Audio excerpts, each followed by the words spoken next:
Chapitre 24. Loin de nuire au travail, la Sainte Messe le favorise. Les hommes en général tiennent pour perdues les heures qu'ils n'emploient pas au travail. Mais ce sont surtout les instants consacrés à l'audition de la messe ou à tout autre acte de religion qu'ils qualifient ainsi. Je veux leur montrer combien ils se trompent et combien cette erreur leur est préjudiciable. Si vous rencontrez un ami, en vous rendant à votre tâche quotidienne, vous causez volontiers avec lui. Vous lui racontez les nouvelles, et pendant une demi-heure, vous oubliez tout. S'agit-il d'entendre la messe? Vous êtes tourmenté 10 fois au moins à la pensée que votre besogne souffre. Illusion satanique. Non, l'audition de la messe n'est pas préjudiciable aux ouvriers. Loin de là, elle leur procure de grands biens. Et au lieu de nuire à leur travail, elle l'avance. C'est ici le cas de rappeler la parole du Sauveur, citation. Cherchez d'abord le royaume de Dieu et sa justice, et tout le reste vous sera donné de par surcroît. Fin de citation. Les commentateurs de l'Écriture sainte expliquent ce texte dans notre sens, comme si Jésus-Christ avait voulu dire, c'est à eux, ne vous inquiétez pas de la nourriture du corps, et avant de vaquer à vos affaires temporelles, commencez par entendre pieusement la messe. Vous glorifieriez ainsi votre Dieu, qui en retour pourvoira à vos besoins. Si vous rendez à un grand personnage un service important, qu'en serez-vous pas récompensé? Or, en assistant au saint sacrifice, vous rendez au Seigneur un hommage infini, vous lui procurez un plaisir immense, vous lui faites un don qui surpasse en valeur le ciel tout entier. Laissera-t-il sans rémunération cette riche offrande? En reconnaissance de l'honneur que vous lui avez procuré, ne veillera-t-il pas sur vous? Non, le souverain maître, qui récompense les moindres bonnes œuvres, ne saurait oublier celle-ci. S'il l'oubliait, on pourrait lui dire au jour du jugement, Seigneur, j'ai entendu la messe, et vous ne m'en avez pas tenu compte. À votre service, j'ai perdu au lieu de gagner. Dieu n'autorisera jamais un tel reproche par sa conduite, et quoique les biens terrestres soient peu de choses à ses yeux, il a souvent favorisé visiblement l'assiduité au saint sacrifice. Je citerai quelques exemples. Commençons par l'histoire bien connue que raconte saint Jean l'Aumônier. Il y avait dans une rue d'Alexandrie 2 cordonniers. L'un, marié et père de famille, assistait chaque jour à la messe. De la pauvreté, il passa bientôt une heureuse aisance. Le second, marié aussi, mais sans enfant, ne mettait jamais le pied à l'église pendant la semaine et travaillait jour et nuit sans pouvoir sortir de la gêne. Il alla un jour trouver son voisin et lui dit « Comment se fait-il que vous, qui avez de la famille et qui travaillez moins que moi, sembliez faire fortune, tandis que je reste pauvre, moi qui pourtant n'ai pas d'enfant et je ne prends jamais de repos. » J'ai trouvé un trésor, où je vais puiser chaque matin, répondit l'autre. Tel est le secret de ma prospérité. Montrez-moi ce trésor, et permettez-moi d'y recourir à son tour. Soit, venez avec moi demain matin, je vous conduirai à la cachette. C'est d'ailleurs un trésor si considérable que la ville entière pourrait s'y enrichir. Le jour suivant, dès l'aube, le pauvre cordonnier tout joyeux fut exact au rendez-vous. Son camarade lui dit « Commençons par entendre la messe, puis nous nous rendrons au lieu convenu. » Or, le saint sacrifice achevé, il le remit au lendemain. Le lendemain, même proposition, même délai. Le troisième jour, enfin, notre homme, de très méchante humeur, dit à son prétendu guide « Je connais depuis longtemps l'église et la messe. Vous avez eu tort de vous moquer de moi. » « Ne vous fâchez pas, répliqua l'honnête ouvrier. Je ne me suis nullement moqué de vous, et je vous ai réellement indiqué le lieu du trésor. Ce lieu, c'est l'église. Ce trésor, c'est la messe. C'est là que je vais chercher les anses que vous m'enviez. Faites comme moi, vous recevrez de Dieu les mêmes faveurs. En preuve de la vérité de mes paroles, écoutez le conseil du Sauveur. Citation. Cherchez d'abord le royaume de Dieu et sa justice, et le reste vous sera donné par surcroît. Fin de citation.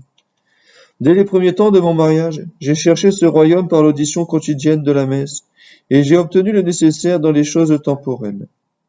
Vous, au contraire, vous apprenez à vos dépens combien un zèle mal entendu est dangereux, puisque vous avez reçu la misère en partage. Le cordonnier, touché de ce discours, assista chaque matin au saint sacrifice, et fut béni de Dieu. Le nom de l'auteur qui rapporte ce trait est un gage suffisant de son authenticité. Le pieux ouvrier a eu raison de nommer la messe un trésor. Elle est véritablement d'une valeur inestimable et on peut lui appliquer les paroles du sage. Citation. C'est un trésor infini pour les hommes, ceux qui en usent ont part à l'amitié de Dieu. Fin de citation. C'est une mine, d'où l'on tire à la fois l'or céleste et l'or terrestre. Celui qui y assiste en état de grâce reçoit la bénédiction du Père éternel, bénédiction autrement précieuse que celle donnée par Isaac à Jacob, laquelle n'avait pour objet que la rosée du ciel, la graisse de la terre, l'abondance du blé et du vin. Cette dernière était toute terrestre, tandis que la première est à la fois spirituelle et temporelle. En effet, après la consécration, le prêtre dit, citation, nous vous supplions, ô Dieu Tout-Puissant, d'ordonner que ces dons soient portés par les mains de votre Saint-Ange sur votre autel sublime, afin que tous, tant que nous sommes ici, qui participons à ce sacrifice, ayant reçu le corps très saint et le sang de votre Fils, nous soyons remplis de toutes les bénédictions et de toutes les grâces du ciel. Fin de citation. En vertu de cette prière et par l'efficacité des divins mystères, vous êtes bénis dans votre corps et dans votre âme, dans vos travaux et dans vos affaires, dans les choses du temps comme dans celles de l'éternité. Vous êtes bénis, disent les saints livres, en entrant et en sortant. Vous êtes bénis dans votre maison et dans votre champ, et tous les ouvrages de vos mains sont bénis. Suivant un proverbe dont les ouvriers et les paysans connaissent la justesse, rien ne va sans la bénédiction de Dieu. Quelque actif que soit votre travail, il ne fructifiera pas si Dieu ne le féconde. Or, il n'y a pas sur la terre de moyen plus sûr d'obtenir cette faveur que l'audition de la Sainte Messe. Car là, ce n'est pas seulement le prêtre qui bénit, c'est Jésus-Christ lui-même, ainsi que sainte Brigitte l'a constaté de ses yeux. À l'élévation de l'hostie, cette grande sainte vit notre Seigneur faire, avec la main droite, le signe de la croix sur le peuple et l'entendit en même temps prononcer ces paroles, citation. Je vous bénis, vous tous qui croyez en moi. Fin de citation. En bénissant les personnes, Jésus bénit aussi leurs travaux et leurs affaires. Aîné Silvius rapporte qu'il y avait jadis en Istrie un gentilhomme qui, sans être de mauvaise vie, négligeait complètement la messe et finit à la suite de son indifférence par tomber dans la misère. Incapable de soutenir son rang dans la ville, il alla s'établir à la campagne. Mais, continuant à supporter son épreuve avec impatience, il passa peu à peu du découragement au désespoir. Dans cet état d'esprit, le démon lui inspira la détestable pensée de se soustraire à ses maux par le suicide. La tentation était si pressante qu'il ne se sentait pas la force d'y résister. Il avait demandé conseil aux ecclésiastiques et aux personnes du monde, et essayait en vain tous les moyens quand, un jour, deux prêtres, après avoir reçu ses confidences, lui conseillèrent de solliciter chaque matin à la messe la délivrance de cette obsession, l'assurant qu'il n'y avait pas d'arme meilleure contre les assauts de l'esprit du mal, ni de meilleure pratique pour s'attirer les bénédictions divines.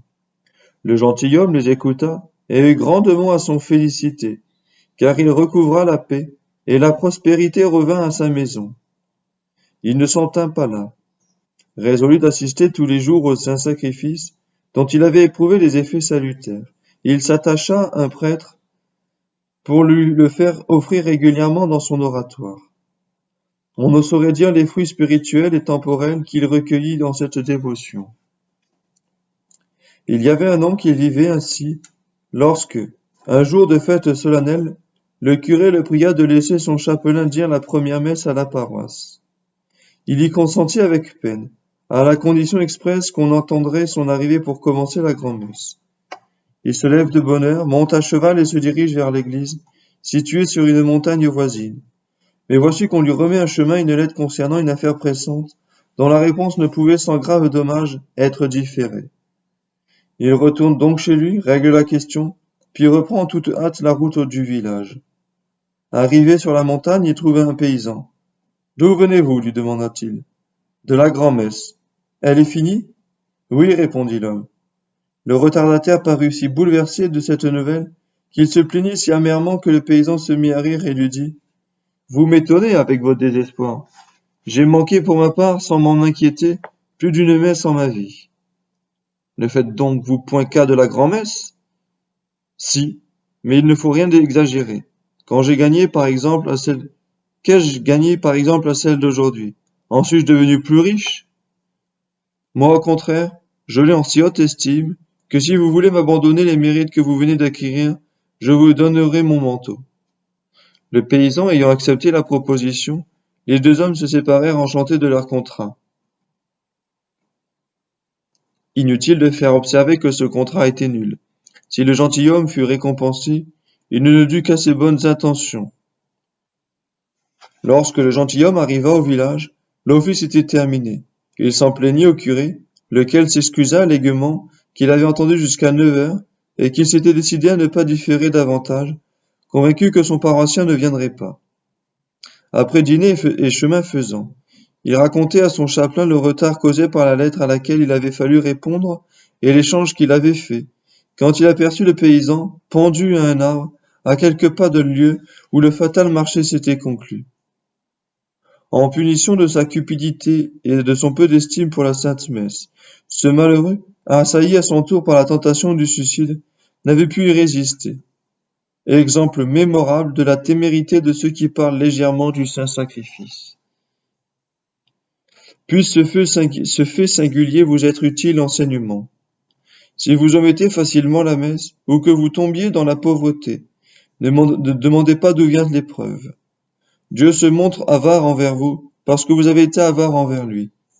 Vous lui avez refusé l'hommage auquel il est le plus sensible, et il vous prive de ses bienfaits. Gardez-vous de dire comme ce paysan, à quoi la messe sert-elle? Suis-je plus riche après qu'avant? Qu'un ignorant s'exprime ainsi, soit. Vous qui lisez ce livre, vous comprenez trop la valeur et l'efficacité surnaturelle des saints mystères pour proférer un pareil blasphème. L'audition de la messe n'est pas seulement utile à l'âme, elle l'est aussi au corps. Sa vertu s'étend aux choses du temps comme à celles de l'éternité. Citation. Le jour que vous avez entendu la messe, dit Fornérus, la nourriture vous profite davantage, vos travaux sont plus fructueux, vos peines moins nombreuses, moins accablantes. Fin de citation. Citation. Celui qui a entendu la messe le matin, ajoute un autre auteur, réussira mieux dans ses entreprises, dans son commerce, dans ses voyages. Le Seigneur fortifiera son corps et son âme. Les anges le garderont avec plus de vigilance. S'il vient à mourir, le Christ l'assistera à son dernier moment pour le récompenser de l'avoir assisté lui-même pendant le saint sacrifice. Fin de citation. Oui, l'audition de la messe est favorable au travail. Je l'ai appris par ma propre expérience, autant que par le dire d'autrui. Voici d'ailleurs une preuve nouvelle de cette vérité. Saint Isodore, paysan espagnol, avait entrepris les terres d'un riche seigneur. Il s'acquitta de sa tâche avec zèle, niait sans rien changer à ses habitudes de piété. Chaque matin il allait d'une église à l'autre entendre la sainte messe, et employait quelques heures à la prière. Sa fidélité plut tellement à Dieu, qu'il le fit aider par les anges afin que son travail ne souffrît point, et quand sa femme venait lui apporter à manger, elle apercevait souvent deux esprits célestes, tenant chacun une charrue attelée de bœufs blancs qui labouraient avec lui. Isodore ne les voyait pas, et elle se gardait bien de lui révéler le miracle, de peur qu'il n'en conçût de l'orgueil. Cependant, certains cultivateurs attachés au service du même gentilhomme, et fort hostiles à leurs compagnons, se plaignirent à leur maître. Seigneur, lui dirent-ils, Isodore passe ses matinées à visiter les églises, il ne revient jamais à l'heure et fait moitié moins de besogne que nous. Nous vous en avertissons, parce que cela porte à votre préjudice. Le maître, plein de colère, appelle l'accusé et lui reproche dûment son inexactitude. Si je dépends de vous, répondit le saint avec douceur, je dépends aussi du roi des rois, et je ne puis négliger mes devoirs envers lui. Vous craignez que je ne vous fasse tort? Rassurez-vous, je vous dédommagerai au temps de la moisson. Apaisé par ces paroles, le gentilhomme cessa de réclamer, mais voulant se rendre compte par lui-même du moment auquel son serviteur se mettait à l'ouvrage, il sort un jour de grand matin, se cache derrière un rocher et constate que, de fait, il arrivait en retard. Outré de fureur, il s'avance, la menace à la bouche, quand il voit tout à coup, de chaque côté de la charrue du pieux laboureur, deux autres charrues tirées par des bœufs blancs. À ce spectacle, il s'arrête étonné. Bientôt sa surprise est au comble, car au moment qu'il s'approche, les attelages s'évanouissent avec avec leur mystérieux conducteur. Il aborde Isodore et, le saluant amicalement, lui dit: Au nom du ciel, quels sont les deux hommes qui t'aident à travailler? Le saint sourit, ne sachant que répondre. Je t'affirme, insiste le maître, que j'ai vu avec toi deux autres laboureurs qui ont disparu comme je m'avançais. Dieu m'est témoin, dit Isodore, que je n'ai appelé personne que lui à mon secours. À ces mots, le gentilhomme comprit que les deux inconnus étaient des anges, et il se réjouit d'avoir à son service un homme aussi vertueux. Autre exemple. Il y avait en Espagne un chevalier nommé Fernando Antanillus, qui professait pour le saint sacrifice une telle dévotion qu'il n'omettait pas un seul jour d'y assister, même quand il était surchargé d'affaires. À cette époque, les Maures d'Afrique, maîtres de la plus grande partie de la péninsule, en opprimaient impitoyablement les habitants. Or, en 982, Fernando fut mis à la tête de l'armée et infligea de pertes considérables aux ennemis. Ceux-ci, à leur tour, infortunés par leurs espions que le général entendait la messe tous les matins, sans jamais y manquer, profitèrent de ce moment pour attaquer ses troupes. Aussitôt, les officiers le font prévenir du danger et prier de venir sans retard. Bien qu'effrayé d'une si grave communication, le noble espagnol répondit qu'il ne pouvait sortir avant la fin de la messe. Les officiers entrent dans l'église, informent eux-mêmes Fernando des pertes déjà subies, et lui répètent que, s'il ne vient pas à leur secours, l'armée est perdue. Ne craignez rien, leur dit-il, le Dieu que je sers nous protégera. Quant à moi, je ne quitterai pas ce lieu que le saint sacrifice ne soit achevé. Ils s'en retournent, croyant tout perdu. Quel n'est pas leur étonnement, quand à leur arrivée, ils voient un cavalier semblable en tout point au général, monté sur un de ses chevaux, revêtu de ses armes, qui passait devant les troupes et les exhortait énergiquement. Ce cavalier pénètre dans les masses ennemies, frappe à droite et à gauche et enfonce les rangs. Les soldats suivant leur intrépide chef écrasèrent les morts. Bref, en quelques instants, les chrétiens ont remporté une éclatante victoire. Tout l'honneur en est à Fernando. L'armée entière veut en lui témoigner sa reconnaissance, mais Fernando demeure introuvable. On pense qu'il est retourné à l'église rendre grâce à Dieu d'un si grand succès, et l'on va l'y chercher. Chose étrange, et il semble ignorer son triomphe et quitter justement l'autel pour venir au combat. On l'acclame, on vante son héroïsme. Il ne comprend rien à ces témoignages. Je me demande, dit-il à ses officiers, si vous parlez sérieusement. Comment? N'avons-nous pas été témoins de votre bravoure? N'est-il pas juste de vous glorifier quand vous venez de remporter à vous seul une telle victoire? Toute l'armée a eu été massacrée si votre présence n'eût changé la face du combat. Croyez-moi, je n'ai même pas donné un coup d'épée, n'ayant quitté l'église qu'à la fin de la messe. Mais nous vous avons vu de nos yeux mettre les morts en déroute. Si vous dites vrai, répond Fernando, plein de surprise, ce n'est pas moi qu'il faut remercier. À ce moment, un soldat arrive avec le cheval du général, qu'il avait trouvé dans les champs courant sans cavalier. Tout le monde est stupéfait à la vue de l'animal haletant, couvert d'écume, pourtant attaché auprès de lui les armes de son maître, toutes ruisselantes de sang. Je jure, s'écrie Fernando, que je ne me suis pas servi de mon cheval aujourd'hui. C'est mon ange gardien qui, sous une forme semblable à la mienne, aura combattu pendant que j'entendais la messe en priant pour vous. Vous voyez combien cette œuvre est agréable à Dieu et quel bienfait elle procure aux hommes. Si j'avais quitté l'Église, selon vos désirs, l'ange ne serait pas venu et la victoire nous aurait échappé. Reconnaissez vous aussi avec l'illustre général que l'assistance au saint sacrifice, loin de nuire à nos affaires, attire sur les choses temporelles comme sur les spirituelles la bénédiction divine.